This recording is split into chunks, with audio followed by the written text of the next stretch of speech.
Hello' guys, আজি লৈ আহিছোঁ অন্য এটা নতুন ভিডিঅ' আপোনালোকৰ মাজলৈ।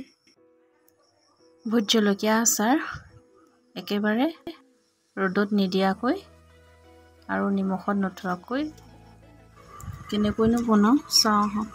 এইকেইজোপা জলকীয়া গছ বৰষুণ দি ৰ'দ দিয়াৰ বাবে জলকীয়া গছবোৰ শুকাই গৈছে, সেইবাবে কেঁচাকৈ বনাব লৈছোঁ।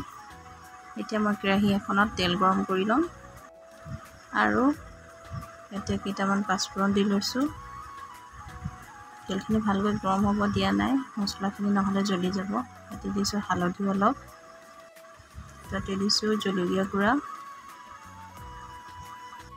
লগতে দিছোঁ জিৰা গুড়া অলপ,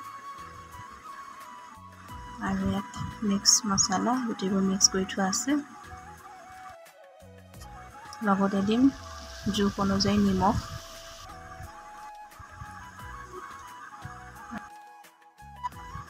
আৰু এইখিনি অলপ ভাজি ল'ম এনেকৈ মছলাখিনি সিজি নোযোৱালৈকে। আৰু ইয়াতে দি দিম জলকীয়াখিনি।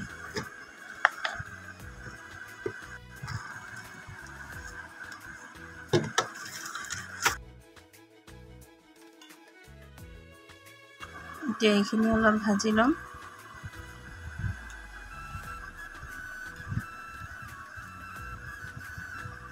এনেদৰে ভাজি লোৱাৰ পাছত ঢাকন দি দিম মই।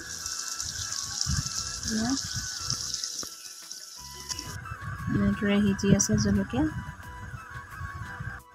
এনেকৈ থ'ব পাৰি, জলকীয়াত একেবাৰে হাত নলগোৱাকৈ নকটাকৈ থ'ব পাৰি। মই এনেদৰে থওঁ প্ৰায়। এনেদৰে জলকীয়াবোৰ ভাঙি দিম গোটেইখিনি।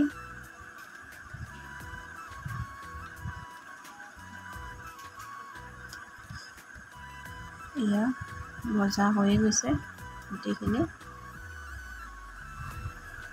এনেদৰে সংৰক্ষণ কৰি থ'ব পাৰিব।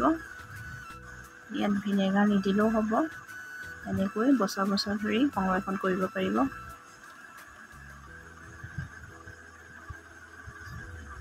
বহুত জ্বলা হয় কিন্তু এনেকৈ থ'লে, তেলো বেছি নালাগে। এয়া ভোট জলকীয়া ৰেডি হৈ গৈছে।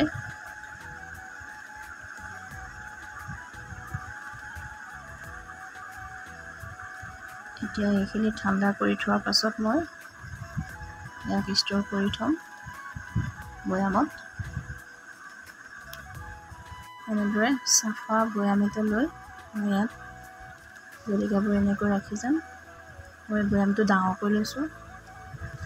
আৰু আছে ভোট জলকীয়া গছ, আৰু থ'ব লাগিব, সেইবাবে ডাঙৰকৈ লৈছোঁ বৈয়ামটো। এইখিনি হৈ গ'ল। এয়া জলকীয়া আচাৰ ৰেডি হৈ গ'ল।